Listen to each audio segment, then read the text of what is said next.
Écoutez, moi je travaille avec Twitter, c'est américain. Mais est-ce que c'est américain ou en français? Je m'en fous. Si, ce qu'il nous faut, c'est de la technologie pour les consommateurs. Quand vous dites que ce soit américain ou pas, on s'en fout, il y a quand même une grande différence si on part de l'aspect légal de la chose. On sait que, par exemple, les moyens spéciaux d'investigation en Belgique autorisent maintenant la police et le service judiciaire à pouvoir mettre en route des écoutes. Oui. C'est vrai que très souvent, la Ligue des droits de l'homme, par exemple, s'est élevée contre une série de mesures qui vont autour de tout ça. Alors, c'est pas clair comme dossier, parce qu'on sait que, en principe, c'est un juge d'instruction sur commission rogatoire qui va jusqu'à maintenant, obliger les téléopérateurs, les telcos, à révéler les adresses IP, par exemple. Adopi, en France, introduit cette notion de régulateur administratif qui va pouvoir intervenir sans pouvoir judiciaire. Tout ce qui s'est passé au niveau européen, le paquet télécom, l'amendement 138, c'était autour de tout ça. Comment est-ce que vous voyez les choses? Il faut que le pouvoir judiciaire belge ait toujours accès aux données. Or, si elles sont hébergées aux États-Unis chez Twitter, un juge belge n'aura pas la possibilité d'aller voir ce qui s'y passe. Oui. Moins facilement, en tout cas. Oui, mais écoutez, là, je suis un pragmatique, hein. Écoutez, je ne suis pas un idéologue dans ce dossier. Je pense que la police, quand que ça concerne la vraie criminalité, doit pouvoir utiliser des communications, connexions pour résoudre des problèmes. Écoutez, il y a eu un meurtre, différents meurtres en Flandre avec M. Ronald Janssen, hein, Mhm.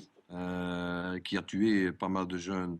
Et tout ça, toute cette affaire-là s'est résolue grâce au fait qu'on a pu constater où la dernière communication d'un GSM de ces femmes, de ces jeunes se passait.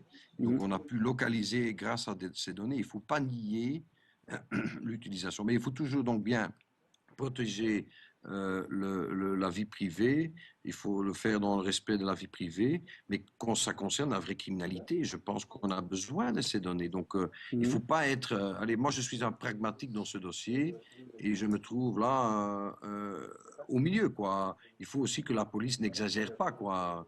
Ça doit être pour la criminalité à combattre, mais demander, par exemple, aux opérateurs de garder ces données pendant 2 ans, je Mhm. trouve ça exagéré. C'est exagéré. Aussi, les coûts que ça engendre. Écoutez, je ne sais pas si vous savez, connaissez la procédure avec laquelle la police demande aux justice, aux opérateurs ces données. C'est par fax, hein, aujourd'hui. C'est quand même idiot, ça.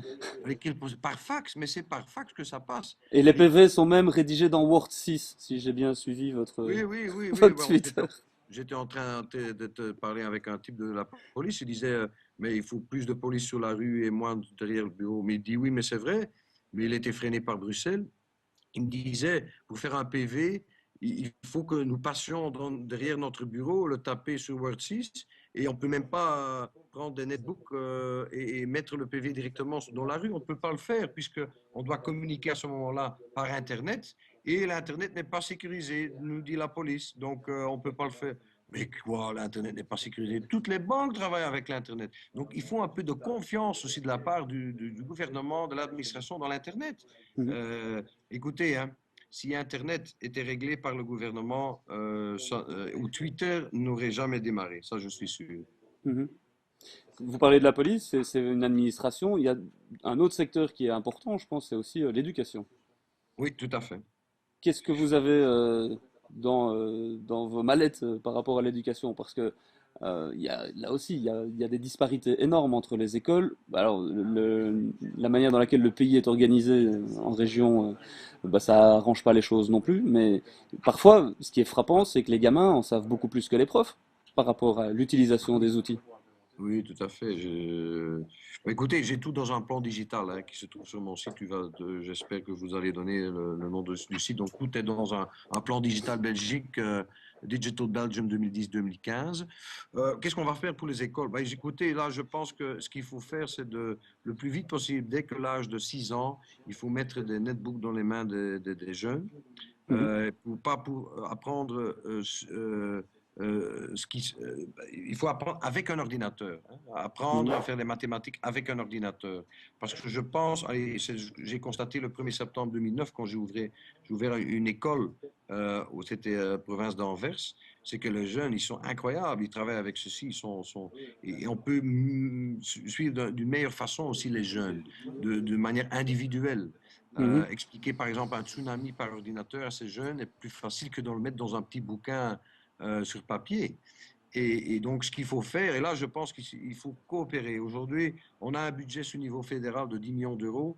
On le dépend à des subsides pour rendre plus bon marché les connexions Internet entre l'école et l'Internet. En Mhm. même temps, sur les communautés franco-françaises et communautés flamandes et germanophones, on a aussi des budgets. Mais il faut mettre tous ces budgets ensemble et de dire ce qu'il faut faire, c'est pas de donner de l'argent aux écoles, il faut donner des argent aux jeunes, parce que c'est aux jeunes que ça concerne. Hein. Mhm. Et alors, deux, qu'est-ce qu'il faut faire avec les éducateurs? Il faut les donner des éducations modernes, quoi. Hein. Il y a des jeunes maintenant des éducateurs qui sont modernes, mais ils regardent ça. Je connais quelques-uns qui regardent ça, les ordinateurs, comme des trucs de gadgets et de plus rien, hein, ou Mhm. des trucs de joueurs de vidéo, mais c'est incroyable ce que les gens pensent. Hein. Vous croyez que vraiment c'est possible de faire ça, de pouvoir remettre vraiment dans la pratique le fait de dire, bon, parler d'un budget, est-ce que le fédéral est prêt à aider les régions et les communautés pour mettre un ordinateur dans les mains de chaque enfant? Ce qu'il nous faut, je pense, éventuellement, avec les recettes qu'on aura de ces ventes aux enchères et d'autres prolongations de licences, c'est de se mettre autour d'un même table. C'est pas à moi de dire ce qu'il faut, mais moi, Mhm. je voudrais mettre autour de la même table M. Pascal Smet et celui qui est responsable en Wallonie. Je m'excuse que j'ai pas Ils le sont truc. plusieurs en plus. Ils Ah sont oui, mais plusieurs donc, chez nous à avoir cette ah, responsabilité. on pourrait jouer aux cartes électroniques alors. Mais de faire un plan et de dire, bon, mon but c'est en 2015, c'est qu'un sur deux élèves a à sa disponibilité un netbook à l'école à partir de 6 ans. C'est ce qu'il nous faut. D'accord, à lui, un ordinateur qui Oui, va le suivre dans sa scolarité et qui ne devra pas oui, c'est rendre en ça. fin d'année. Oui, oui, mais ça reste à voir. Mais je veux au moins que la plupart des écoliers fassent la connaissance et commencent à travailler avec ceci. Parce que sinon, il y a une fracture digitale, une fracture numérique qui, Mhm. qui, qui sera là et ce sera très dur. Hein. L'Internet va changer fondamentalement notre vie. Hein. On a eu le Internet Bubble en 2000, mais maintenant on est reparti vraiment partout, hein, partout. Hein. Mhm.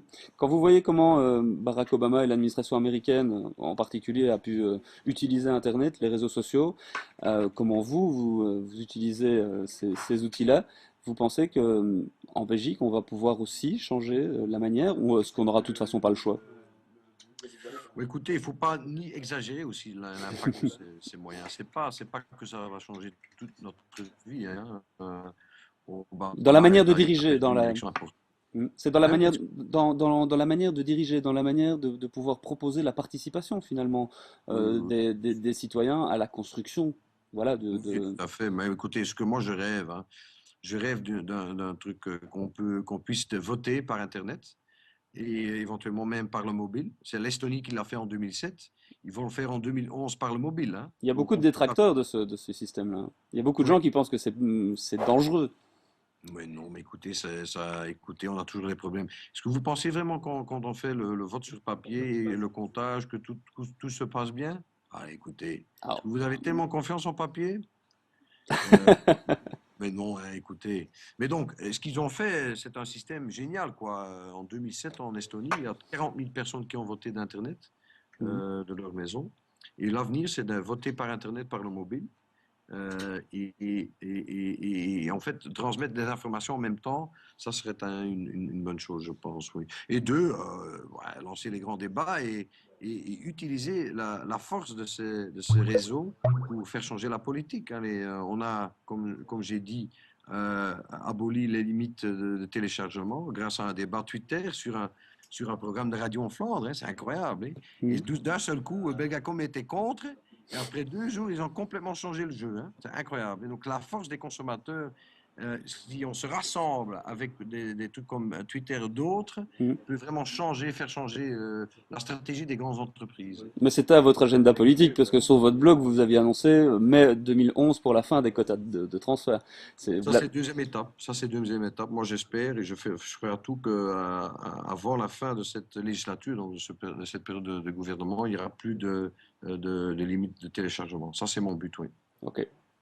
Bon, ça fait une petite demi-heure de discussion. Je pense que on va en rester là, sauf si vous avez d'autres sujets que vous vouliez Oui, il y a aborder, beaucoup, mais hein. Il y aura d'autres occasions.